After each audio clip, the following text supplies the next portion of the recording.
जो ज्ञानी आत्मा थी, ये सतयुग के ब्राह्मण है, और इनको जैसा भी ज्ञान जहाँ से मिला, उन्होंने क्या मिला कि वेद में ओम नाम लिखा है। यजुर्वेद अध्याय नंबर 40 के मंत्र नंबर 15 में लिखा है, ओम कर्तु समर किलवे समर कर्तुम समर। ओम नाम का जाप काम करते करते सुमन कर, विशेष कसक के साथ सुमन कर, यानी विशेष कसक बना के भगवान के लिए श्रद्धा से, और अपने मनुष्य जीवन का मूल कर्तव्य समझकर ओम नाम का जाप कर, जिससे तू जब शरीर तेरा भस्म होगा, अंत होगा, तेरा शरीर छूटेगा, खत्म होगा, तब तू उससे मिलने वाले लाभ जो भी अमरत्व है, जितना भी उसका लाभ है, वो तू तेरा लिंग शरीर जो है बन जाएगा। सूक्ष्म शरीर में तेरे में वो शक्ति उत्पन्न हो जाएगी और तू जितना इससे लाभ प्राप्त कर सकेगा। तो उन्होंने ओम नाम के जाप को पूर्ण परमात्मा मान कर और साधना शुरू कर दी। इसके साथ साथ इसके पैरेलल इन जैसे ब्रह्मा जी कमल के फूल पर विराजमान थे, जब वो होश में आए, काल ने उनको कमल के फूल पर बैठा करके सचेत किया। उससे पहले कोमा में रखा था, अचेत रखा हुआ था, जब तक युवा हुआ। तो वो कहता है कि मैं कमल के फूल पर बैठा रहा, सब जगह जल ही जल था, कुछ दिखाई दे नहीं रहा था। उसी से में आकाशवाणी हुई। इस काल भगवान ने, ब्रह्म ने आकाशवाणी की कि तप करो तप करो। ब्रह्मा तप करने लग गया। जब 1000 वर्ष तक तप कर लिया, तब कहा सृष्टि करो। अब तप से बैटरी चार्ज होगी, उसमें से दियां आएगी, रिमोट काल के हाथ में है। अब उसको दुरुपयोग किया ब्रह्मा को। तो ऐसे ही ब्रह्मा जी ने जब वो आकाशवाणी सुनी कि तप करो, इस काल ने परोक्ष रूप से बोली, गुप्त जहां ये अव्यक्त रहता वहां से आवाज लगाई। तो ब्रह्मा जी ने इस आकाशवाणी को परमात्मा की वाणी मान के, आदेश मानकर तब शुरू कर दिया। उसके बाद ब्रह्मा को वेद मिले। इन वेदों में लिखा केवल ओम मंत्र है, तो उधर से तो ओम मंत्र वेदों से ले लिया, और वो हठ योग तप उस काल की आकाशवाणी से ले लिया। तो इस खिचड़ी ज्ञान से, खिचड़ी साधना से इन्होंने, ऋषि और महर्षियों ने साधना शुरू कर दी। इससे परमात्मा नहीं मिलता, इससे काल भी ब्रह्म की भी प्राप्ति नहीं होती। इस ओम नाम के जाप से, वेदों में वर्णित विधि से, यज्ञ से, तप से, जैसे भी साधना बताई है, और अन्य जप से परमात्मा प्राप्ति नहीं होती। गीता जी अध्याय नंबर 11 के श्लोक नंबर 47-48 में स्पष्ट किया कि अर्जुन, ये मेरा वास्तविक रूप है, जो मैंने तुझे अपना काल रूप दिखाया, विश्व रूप दिखाया। और इस रूप, इस मेरे स्वरूप को मेरे ना तो तू कोई पहले देख सका, तेरे अतिरिक्त ना किसी ने पहले देखा, ना आगे देख सकता, और ना किसी वेदों में वर्णित विधि से, ना किसी जप से, ना तप से, ना यज्ञ से ये मेरे दर्शन नहीं कर सकता। अर्थात ब्रह्म प्राप्ति नहीं हो सकती वेदों में वर्णित विधि से। तो इससे क्या हुआ कि वेदों में वर्णित विधि अनुसार साधना की प्रभु प्राप्ति के लिए परमात्मा मिला को नहीं, ये एटम बम बन गए। एक बार देखना, ये सिद्धियां आ गई इनमें। श्रीमद् भगवत गीता, इसके अध्याय नंबर 11 के श्लोक नंबर 32 में तो ये कहता मैं काल हूं। अध्याय नंबर 11 श्लोक नंबर 32 कि सब लोगों का नाश करने वाला बड़ा हुआ काल अस्मि, मैं महाकाल हूं। अच्छा, अब ये के 11वें अध्याय के 47वें श्लोक में, ये 11वें अध्याय का ये 47वां श्लोक है। हे अर्जुन, अनुग्रह पूर्वक मैंने अपनी योग शक्ति के प्रभाव से ये मेरा परम तेजों में सबका आदि और सीमा रहित विराट रूप तो उसको दिखला, इस जिसे तेरे अतिरिक्त दूसरे किसी ने पहले नहीं देखा था। 48 में क्या कहा है? हे अर्जुन, मनुश्लोक में इस प्रकार स्वरूप वाला मैं न वेदों और यज्ञों के अध्ययन से, न दान से, और न क्रियाओं से, न उग्र तपों से, तेरे अतिरिक्त दूसरे के द्वारा देखा जा सकता हूँ। अब देखो, अब क्लियर हो गया कि ये मेरा जो रूप है, असली रूप यू है काल ब्रह्म का, ये मेरा ब्रह्म का असली रूप है जो मैंने तुझे दिखाया। इसको तेरे से पहले किसी ने नहीं देखा, आगे कोई नहीं देख सकता। ये ना वेदों में वर्णित विधि से, ना किसी जप से, ना तप से, ना किसी उग्र तप से मेरे इस रूप के मेरे दर्शन नहीं कर सकता। इससे सिद्ध है वेदों में वर्णित विधि से परमात्मा प्राप्ति नहीं है।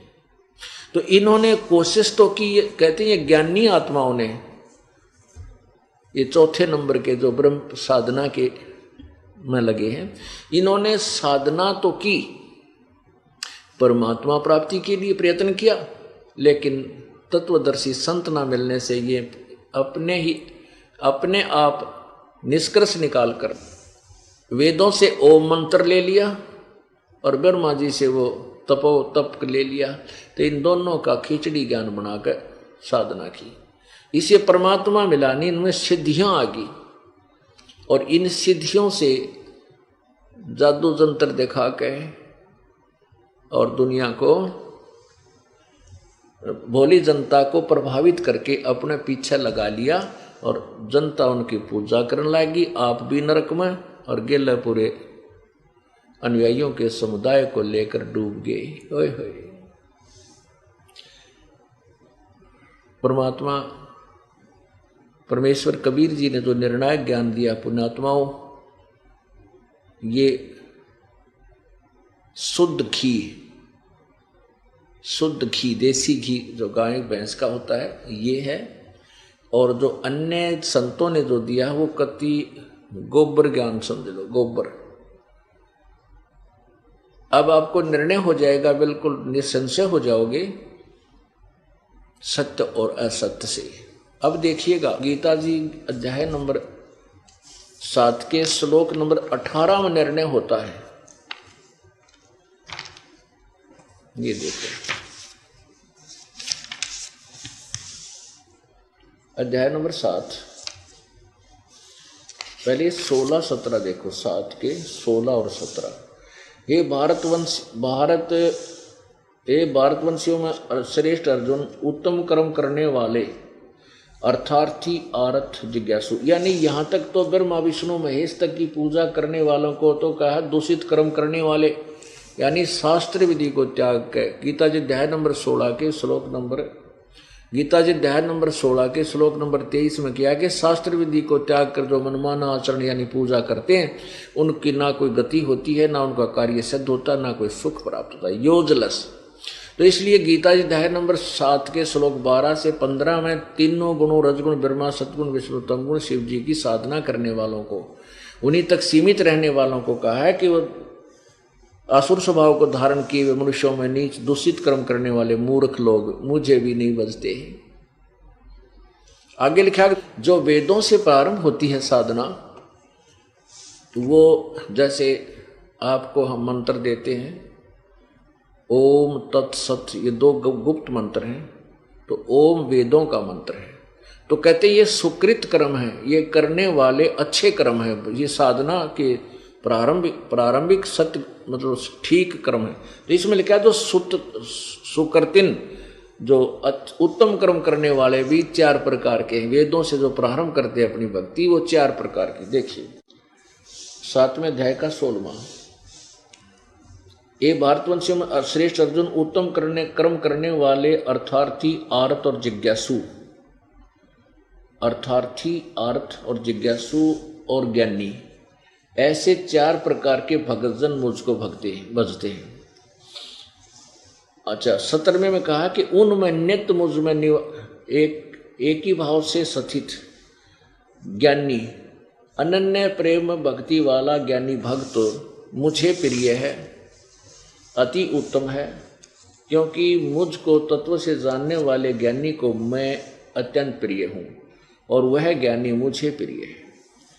अब क्या है कि ब्रह्म कहता है कि ये तीनों गुणों की पूजा, ब्रह्मा विष्णु महेश तक की पूजा करते हैं, वो तो मुझे पसंद है नहीं, और जो मेरी पूजा भी 4 प्रकार के करते हैं, उनमें से आरत, अर्थार्थी और जिज्ञासु ये भी रिजेक्ट किए हैं।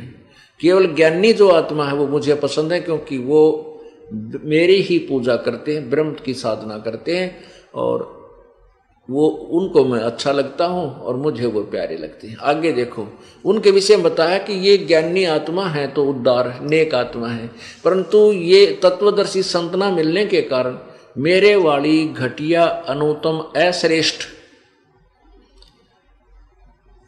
साधना में ही लीन रहे, ये भी पूर्ण मोक्ष प्राप्त नहीं कर सके। ये देखिएगा गीता अध्याय नंबर 7 का और श्लोक नंबर 18। उद्धारा सर्वे एव एते ज्ञानी तु आत्मा एव मे मतम। मेरे विचार में, गीता ज्ञानदाता कहता है, मेरे विचार में ये सभी ज्ञानी आत्मा है तो उद्धार है, अच्छी आत्मा है, परंतु ये मेरे वाली अनुतमाम आस्थित है स ही युक्तात्मा माम एव अनुतमाम गतिम।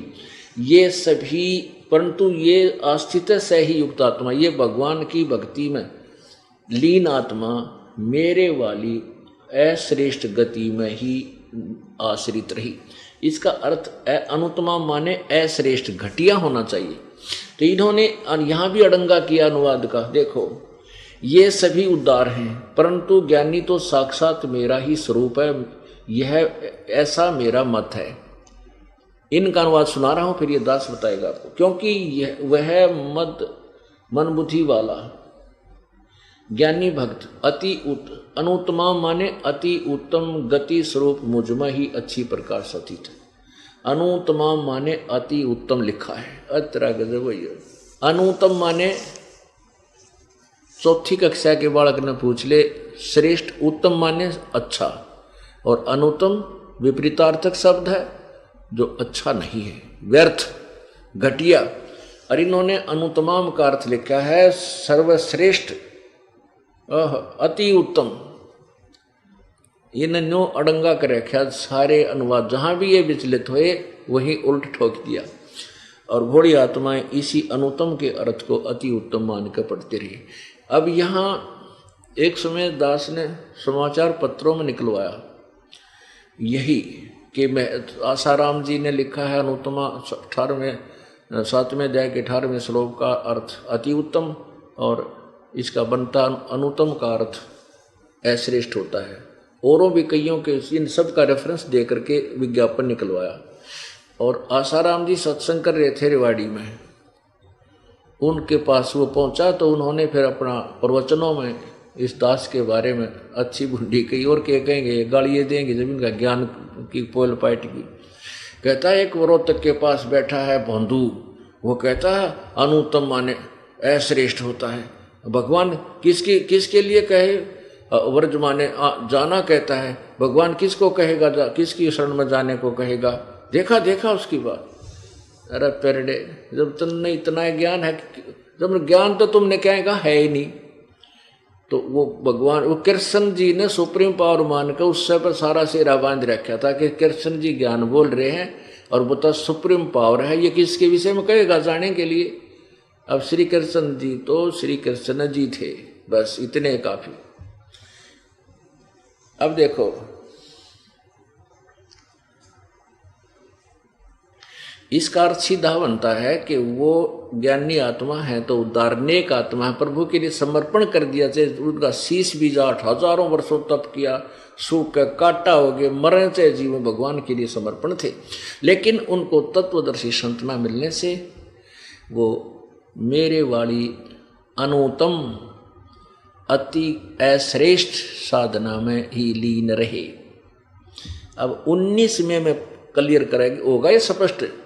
अब जैसे वो कहते हैं कई ये जो वही अधूरी व्याकरण युक्त कुछ व्यक्ति कहते हैं कि नहीं, समास में अनुत्तम का अर्थ अति उत्तम ही होता है, जिसके बराबर दूसरा उत्तम ना हो। तो अनुतीर्ण का करो, क्या होगा? अनुतीर्ण माने जो पास ना हो, और अनुतीर्ण माने नो कह दे इस तो बढ़िया कोई पास है कोई ना, सारे पास। तो वो फेल क्यों किए जाते हैं बच्चे, उनको पास करो। थरा गजब भैया। अनुतीर्ण माने जो पास ना हो, असफल, और उत्तीर्ण माने सफल। चलो अब हम समास वाली बात भी उनकी स्पष्ट करते हैं। चलो यहाँ ये मान लिया कि गीता ज्ञान दाता ये कह रहा है कि मेरी साधना सबसे उत्तम, जिससे उत्तम कोई नहीं। तो फिर 18वें जाएंगे 62वें श्लोक में ये किस लिए कह दिया कि तू सर्वभाव से उसकी शरण में जा, उसकी कृपा से तो परम शांति और शाश्वत स्थान को प्राप्त होगा। इससे सिद्ध है गीता ज्ञानदाता से कोई और परम शक्ति है, वही सर्वश्रेष्ठ प्रभु है, वही पूजा के योग्य है, वो पूर्ण शांति और मोक्षदायक है। तो ये भी बात खत्म होगी, वो समास वाली बात भी इनकी कैंसल हुई, व्यर्थ सिद्ध हुई।